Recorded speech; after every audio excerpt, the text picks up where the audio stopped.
Can a bad person be a good president? Can a bad person be a good president? This is the kind of question that philosophers, political scientists have been debating forever, certainly since classical times. And it had to do with, so what's the nature of a good ruler? In older days, it was typically a monarch, a prince in Italy during the Renaissance. The political philosopher Machiavelli talked about the prince. He wrote a book called The Prince. And he sort of asked, he asked what sort of character, what sort of person should the prince be? And Machiavelli, who gave an adjective to the lexicon of politics ever since, Machiavellian, said that in fact if you're too good, if you're too good a person, you're not going to be a good prince. He famously said that if the prince has a choice, it's better for the prince to be feared than to be loved. So there has to be this tough streak running through the prince.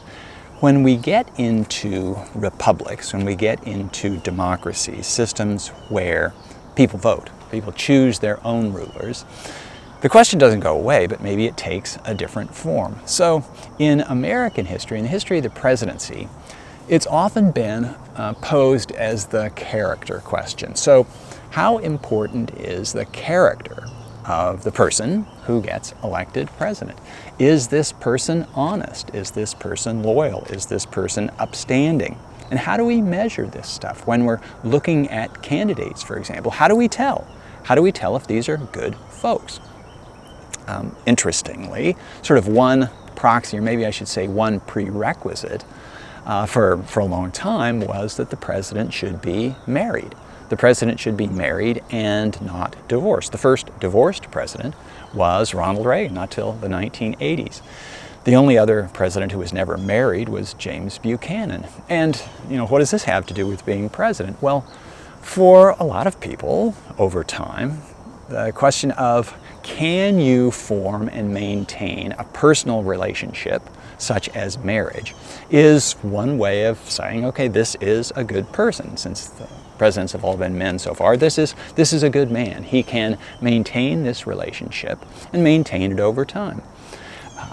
So that's one thing.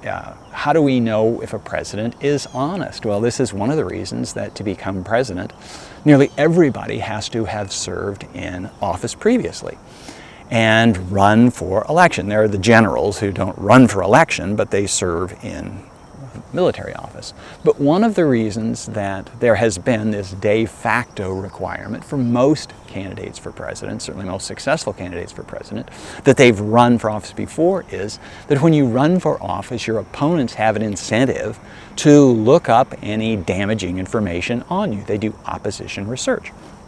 And so if there are flaws in your background, these will come up. When Grover Cleveland ran for president, it was discovered that he had fathered a child out of wedlock. And this was, it was thought by his opponents, the Republicans, to be useful against him. And Cleveland told his campaign advisors, his campaign team, just, tell the truth. And the truth was that, yeah, he had fathered this child. Cleveland wasn't married.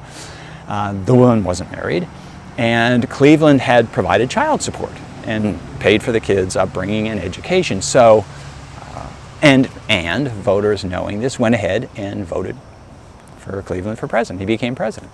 So this question of character, can a bad person be a good president? This is one that people have wrestled with, and I have to say that the evidence is mixed. I suppose one way of looking at it is, okay, so who are the presidents who are demonstrably bad? The ones that people think, okay, they did a terrible job. Were they bad people? And is that what caused it? Well, if you start with the only president to be forced from office for misdeeds was Richard Nixon. And Richard Nixon was about to be impeached for his role in the cover-up of the Watergate scandal. And people looked back on Nixon and they said, he had this nickname, Tricky Dick, and he was thought to have played fast and loose with the truth in his past. So maybe there's a connection there. Maybe it was Nixon's flawed character that gave rise to maybe Watergate, the burglar operations and that sort of thing, the dirty tricks in the first place, and then the cover-up. So maybe so. Bill Clinton was impeached but not convicted, and essentially he was impeached for lying about an extramarital affair he had. And so the question arises, he lied, okay? So is dishonesty in a president a disqualification? And in this case, the Senate concluded no, and the Senate in this case was reflecting public opinion. And so this is one where there were certain people who took the position, okay, if you did have the affair, Bill Clinton, well, yes, you should have lied about it. You shouldn't have embarrassed your wife, you shouldn't have embarrassed your family, by admitting it. A gentleman has to lie in this case. And in this category, sometimes presidents in their function as president have to at least economize on the truth. Franklin Roosevelt knew perfectly well where the D-Day landing was going to take place ahead of D-Day, but he wasn't going to share this with people. Dwight Eisenhower was caught out having ordered spy planes to fly over the Soviet Union during the late 1950s and into 1960. And when one was shot down, he lied about it. And this was to protect national security. It turns out that the lie blew up in his face. So, and let's take the case of Bill Clinton. In fact, people who cared to know, knew about Bill Clinton's philandering, his extramarital affairs, before he was elected president in the first place in 1992. And is that a disqualification? Well, John Kennedy was known after the fact to have had extramarital affairs, and it didn't seem to diminish either his performance as president or, for that matter, sort of public attitudes toward the president. And these two aren't unconnected, because the president is the representative of the American people. And if the president has the confidence of the American people, then presumably the president can represent the American people more effectively. But is there a wall, should there be a wall, between private behavior and public behavior? For the longest time, there was. And so Warren Harding had a mistress while he was president. And people in Washington knew about it, but they just they kept it to themselves. The thinking was that even public figures like presidents have or ought to have private lives. And if this is not a problem for the people closest to Warren Harding, at least if they can live with it, then the country can live with it. And Washington was a small town, and it operated on a sort of need-to-know basis. And so reporters knew, for example, about John Kennedy's affairs, but he was one of them, and so they saw no particular reason to bring it into public light. Now, attitudes have changed in the last, say, 50 years or so, in part because the media has changed, but expectations have changed. And so presidents have a hard time getting away with things they used to get away with. So this question of, can a bad person make a good president? Well, I want to look at this a little bit more broadly, more historically, and note, for example, that, attitudes toward what constitutes a bad person change over time. So George Washington was considered a model individual during George Washington's day, and plenty of parents wanted their kids to grow up like George Washington. Nowadays, though, one of the things noticed quite obviously about George Washington, and in fact is marked against George Washington, is the fact that he held slaves. So in George Washington's day, owning lots of slaves, was not a mark against you at all. And I can say almost at all. Certainly not in Virginia. Virginia allowed slavery, but so did every other state. Nearly every other state in the Union while George Washington was president. The northern states were beginning to get rid of slavery, but it often took time. And certainly at the time George Washington made his reputation, slavery was it was just this way the world works. And take Thomas Jefferson. So Thomas Jefferson is one who's maybe more problematic in that he wasn't a military hero. He was, of course, the author of the Declaration of Independence, which says all men are created equal, and people have this natural right to life, liberty, and the pursuit of happiness. And meanwhile, Jefferson owned hundreds of slaves. So what do we do with this? Was Thomas Jefferson a bad person? He was a reasonably effective president. He purchased Louisiana, got Louisiana for the United States. The Embargo Act was not a particularly good move, but on the whole, he set a particular model for president. So he's ranked sort of as president, maybe in the top 10, let's say top 10, top 15. And this is sort of his role as president. But was he a bad person? Was he a bad person for owning slaves? I'll point out that every Southerner who was elected to the presidency, and there were a lot of Southerners before the Civil War, they owned slaves. And so do they now qualify as bad people? And are they taken into the discussion when I ask, can a bad person be a good president? And I would suggest that the changing notion of what constitutes a bad person is interesting and important to observe how American attitudes toward politics and various aspects of public policy change. But it's not a particularly good gauge for assessing presidents and whether presidents are bad people or good people. In fact, I would go beyond that and say, I'll put it as starkly as possible. This is a position that can be argued and argued against, but if George Washington had not owned slaves, if Thomas Jefferson had not owned slaves, neither one would have become president of the United States. Because to be a president from Virginia, you had to be a successful individual. And to be a successful individual in Virginia meant almost inevitably that you would own slaves. Now, interestingly, both Washington and especially Jefferson thought slavery was a bad institution. But they had inherited it, and they couldn't quite figure out how to end it. Thomas Jefferson actively worked to end slavery unsuccessfully. He ended the slave trade as president. He signed the law that ended the slave trade, but he couldn't get rid of slavery. But I would say that if not for being immersed in this institution, that was a big part of Virginia politics at the time, they never would have become president. And you can carry this idea forward. So Andrew Jackson today is often criticized for his harsh policy toward Indians.